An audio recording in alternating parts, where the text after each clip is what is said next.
Today, we're talking about a weapon so famous and frankly so terrifying that its nickname alone was enough to send a chill down the spine of any soldier who heard it on the battlefields of World War II.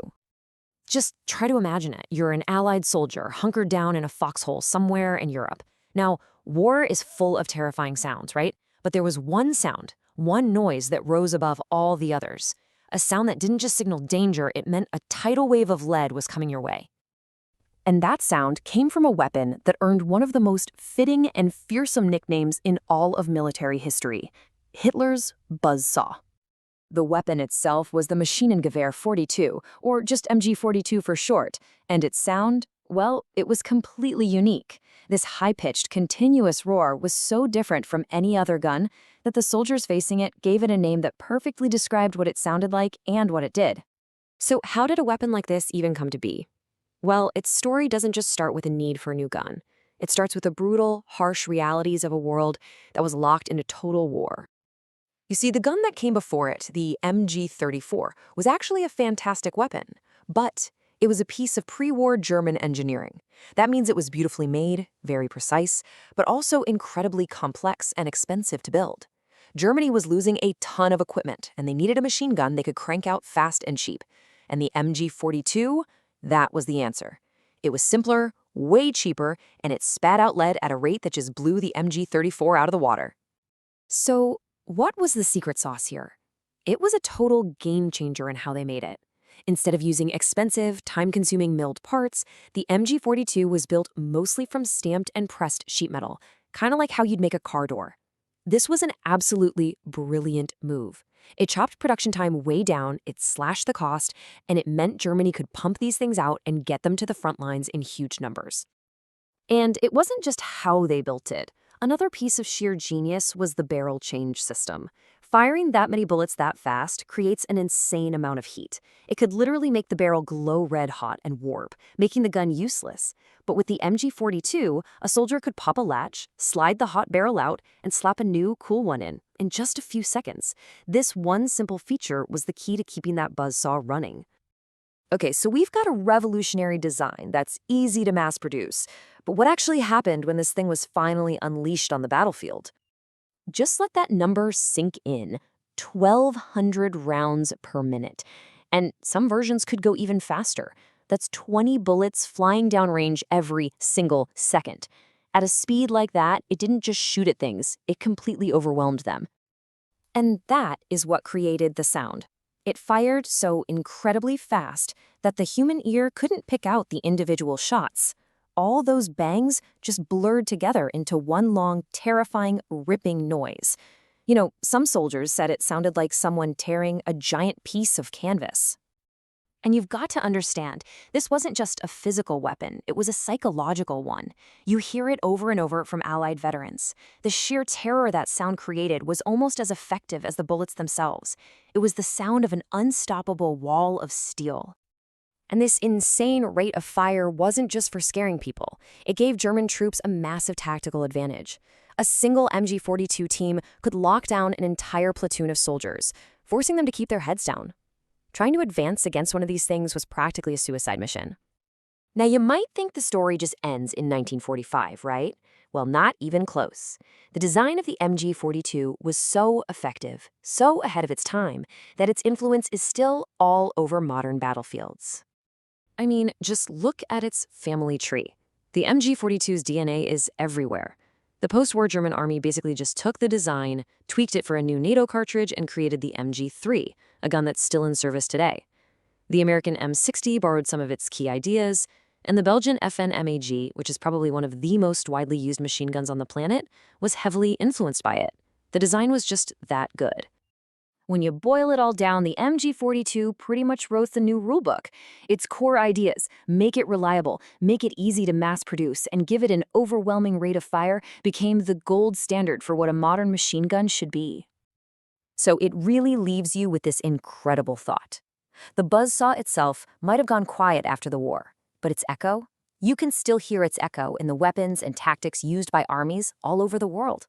It's just a powerful reminder of how one innovative design, born from the sheer necessity of war, can fundamentally change warfare for generations to come. Okay, so let's talk about the MP38. Now, this isn't just a story about a weapon. It's really about a pivotal piece of design history, something that was literally forged in the heat of battle. The machine in Pistoli 38, or MP38 for short, was born from the insane pressures of a totally new kind of warfare. It's a classic story of innovation under fire. So it all boils down to this one central question. How in the world do you arm a soldier who's literally falling from the sky? I mean, it sounds simple, right? But the answer was incredibly complex, and that one question, well, it forced military engineers to go back to the drawing board and completely rethink what a modern soldier's weapon should even be. All right, so you have to picture the scene here. We're talking about a completely new kind of war. The battlefields of World War II were just vastly different from anything that came before. That whole era of long, static trench lines, pretty much over. Now it was all about rapid, mobile warfare. And this new reality, it demanded a totally new kind of weapon. One built not for shooting at a distance, but for those intense, up-close and personal fights. And that's where this specific type of firearm comes into play, the submachine gun. So what is it exactly? Well, it's not really a rifle, and it's not quite a pistol. Think of it more like a hybrid, something purpose-built for one job, delivering a ton of fire in really tight spaces. You're basically trading that long-range accuracy for just absolute dominance up close. And this is so crucial. These weapons quickly became more than just tools. They were a symbol of a whole new German combat doctrine. I mean, a doctrine that was all about speed, aggression, and just overwhelming your enemy with firepower at close range. And for that philosophy, the submachine gun was the absolute perfect instrument. So, this whole problem, it was a massive headache for everyone, but it was especially acute for one very specific elite unit, the German paratroopers, the Fallschirmjäger. I mean, just think about it. Their entire job was a logistical nightmare from the get-go, and their standard equipment was just making things a whole lot worse. I mean, just try to put yourself in their boots for a second. You're trying to jump out of a cramped, rattling plane with this long, heavy, bolt-action rifle strapped to you. It's super awkward, it's going to get snagged on everything, and then, once you finally land, it's slow to get ready. These guys needed something totally different. Something powerful for sure, but also incredibly compact. And this, right here, is where the MP38 finally enters the story. See, this wasn't just another gun off the assembly line. Nope, it was a purpose-built answer to that very specific paratrooper problem we were just talking about. This was a weapon designed from the ground up to solve those exact challenges. Of course, every great invention like this has a mind behind it, right? And in this case, that mind belonged to a man named Heinrich Vollmer. He was the designer who looked at this problem, took on the challenge, and engineered the innovative firearm that would go on to become a true icon of the war. So, what exactly made this thing so special?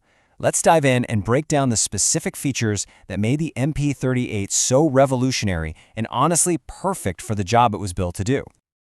Okay, this right here, this was the absolute game changer. A folding metal stock. It sounds so simple to us now, right? But at the time, this was a totally brilliant solution. Think about it. With the stock folded up, the weapon is super compact, perfect for carrying inside a plane or while you're dropping. Then you land, you flick it open, and boom, you've got a stable platform for accurate, controlled automatic fire. And then you've got the firepower, a 32-round detachable box magazine. So what does that really mean? It means a paratrooper had a serious amount of ammunition ready to go the instant their boots hit the ground. And believe me, in a chaotic landing zone, that ability to lay down sustained fire could literally be the difference between life and death. You know, the choice of ammunition was also a really big deal. They went with the 9x19mm Parabellum round. Now, this was powerful enough for any close-quarters fight, but it also produced recoil that was actually manageable in a lightweight automatic weapon. It was that perfect balance, that sweet spot between stopping power and controllability, exactly what you want in a submachine gun. But here's the thing, the MP38's story doesn't actually end there. As groundbreaking as it was, you can almost think of it as a stepping stone. It directly paved the way for one of the most famous, most recognizable, and most widely produced submachine guns in all of history. And you can see that direct evolution right here. The MP38, that was the brilliant, precisely machined precursor, kind of like a high-end prototype designed for elite troops. Its successor, the much more famous MP40, was all about simplification. They used stamped metal parts, which was a total manufacturing revolution. It meant you needed less skilled labor, and it dramatically cut down on production time and cost. That made it perfect for mass producing for the entire army. So while the MP40 gets all the fame, you have to remember, the MP38 was that crucial, innovative first step. And that really brings us to the core idea. The MP38 wasn't just another weapon. It was an answer to a brand new question the battlefield had only just started to ask. At the end of the day, it was a direct response to the new realities of modern mobile warfare. It was a solution to a problem that, honestly, a lot of other armies were only just beginning to wrap their heads around. So, that really leaves us with one final thought, doesn't it? How often does a single design truly change the rules of the battlefield? It's pretty rare. But every now and then, a piece of technology like the MP38 comes along, and it doesn't just play by the existing rules of combat. It helps write a completely new chapter. And, kind of makes you wonder, what's the next game-changing design going to be? Chances are you've seen this submachine gun 1,000 times. But here's the thing. Its real story, the most important part, isn't about what it did on the battlefield. It's about a total revolution in manufacturing that was hiding in plain sight. A change that would shape the modern world. Let's dive in. I mean, that shape is just unmistakable, right? For decades, this has been the go-to image for a German soldier in pretty much any movie, documentary, or video game about World War II. It's an icon, totally burned into our collective memory of the war. But the real story, the one that truly changed things, has nothing to do with how it fired. It's all about how it was made. And to really get that, we've got to take a step back and look at the weapon it replaced. All right, first up, let's talk about the problem that the MP40 was actually built to solve. Okay, so this is the MP38. Now, don't get me wrong, it was a solid, super reliable weapon, but it was a product of old-school craftsmanship. I mean, every single one was painstakingly machined from a solid block of steel. High quality? For sure, but also incredibly slow and really expensive to make. And that was the massive problem. The sheer scale of the Second World War, it created this just insatiable demand for weapons. Yeah, quality mattered, but suddenly quantity was everything. Germany needed millions of these things, and the old way of making them, it just wasn't going to cut it, not even close. So what was the answer? It was this brilliant industrial shortcut, stamped steel. And this slide just lays it out perfectly. You look on the left, you see the MP38 with all that complex, slow machining. Then on the right, you see the MP40's secret weapon, simple, stamped steel parts. See, the goal wasn't to make a better gun, necessarily. It was to make a gun that could be churned out on a totally different scale, way, way faster. So what even is stamped steel manufacturing? Well, think about it like this. Making the old MP38 was like a sculptor carefully carving a statue out of a big block of marble. It's precise, yeah, but it takes forever. Stamping steel for the new MP40, that was like using a cookie cutter on a sheet of dough. You just press, and bam, you've got a part. Press again, another part. It was incredibly fast, it was cheap, and you didn't need nearly as much skilled labor to do it. And this just shows you how simple it was. You take a sheet of metal, you press it into shape, you fold it, and then you quickly stick it all together with just a few welds. This whole design philosophy was just revolutionary. It was all about making mass production as easy as possible. Okay, so how did this new production method actually change things on the battlefield? Well, it had a massive impact. It fired the super common 9mm round, which made it a perfect tool for that intense, up-close fighting you'd see in cities or in the trenches. And because they could make so many of them, it got issued to tons of soldiers, and pretty soon it became the symbol of the German soldier on the front lines. And here it is, the big payoff for that stamped steel solution. They were able to produce over 1 million MP40s during the war. A number like that would have been absolutely impossible with the old manufacturing methods. That innovation, that simple change in how it was made, directly translated to getting more weapons into more hands faster than anyone thought possible. But, the story doesn't just stop in 1945. The MP40's influence, it went on for a long, long time. I mean, its design was so simple and so tough that it was used by different armies and all kinds of groups around the world for decades after the war ended. It was just a testament to a design that wasn't only easy to make, but was also super reliable when it counted. And this, right here, this is the ultimate takeaway. The M40's true, lasting legacy, it wasn't really as a weapon. It was as a proof of concept. It proved something huge, that how you make something can be every bit as revolutionary as the thing you're making. It was a total revolution in how things are made. It signaled this major shift toward prioritizing mass production and industrial efficiency, a principle that would go on to define the post-war world in so many industries, way beyond just firearms. So, it kind of leaves us with this question to chew on, right? The MP40 wasn't born from a desire for some super complex, high-tech weapon. It came from the need for a simpler one. And it just makes you wonder, how often do the simplest ideas end up having the biggest impact? How often is the best solution not the most complicated one, but the one that just strips a problem down to its absolute basics? Welcome to The Explainer. Today, we're going to talk about a single piece of technology that literally changed the speed of war. This wasn't just a weapon that was used in a new type of warfare. It was the weapon that actually made it all possible. So how did one gun so completely rewrite the rules of infantry combat? Well, to really get it, we have to jump back in time. We need to understand the problem it was built to solve, a bloody, grinding stalemate born in the trenches of World War I. You know, before World War II, the battlefield was a totally different world. It was a grim, static place. Armies were dug into these massive trench networks, and progress wasn't measured in miles, it was measured in inches, blood-soaked inches. And one of the biggest reasons for that stalemate, the weapons themselves. I mean, think of these early machine guns less like rifles and more like defensive fortresses. They were devastatingly effective at stopping an attack, sure, but they were way too heavy and complicated to move quickly. They were anchors, designed to hold a position, not to go out and take one.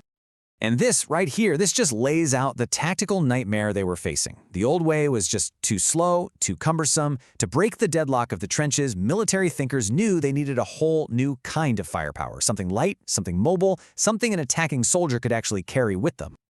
Now, over in Germany, this kind of thinking led to a completely radical new military doctrine. They basically tossed out the old playbook and built a new one around a single, powerful concept: speed. And that idea was the Blitzkrieg, or lightning war. The whole point was to use fast-moving tanks to just smash right through enemy lines, bypass their strong points, and create absolute chaos deep in their territory. But you know, this vision of high-speed war created a brand new problem. Right. Think about it. Tanks can punch the hole in the line, but they can't hold the ground all by themselves. They need infantry right there with them, protecting them, securing the gains.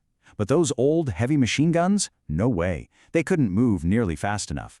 So the theory of Blitzkrieg was just that, a theory, until they could invent a new weapon to make it a reality. And then, in 1934, the answer arrived.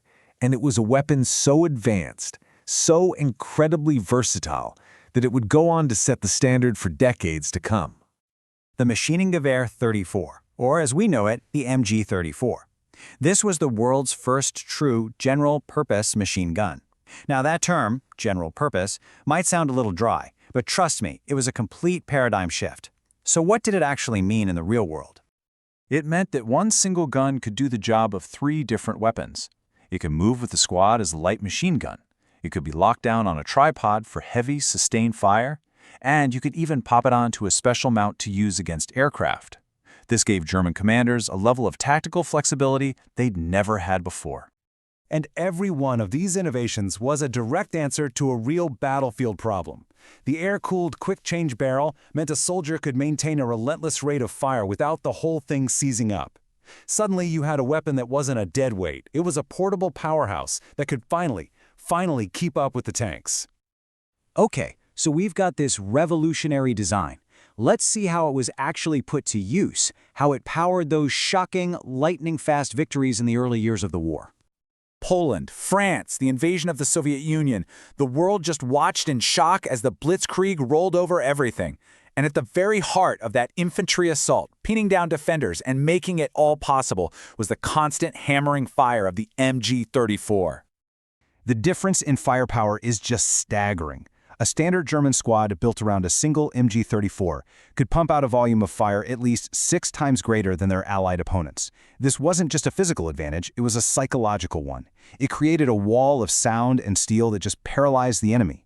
And it's that overwhelming firepower that really unlocked the speed of the Blitzkrieg. And this quote from their own military doctrine really says it all. This wasn't an accident. The entire German squad was reorganized specifically to support its machine gunner. You had soldiers whose only job was to carry ammo for the MG-34, to spot targets for it, to protect it.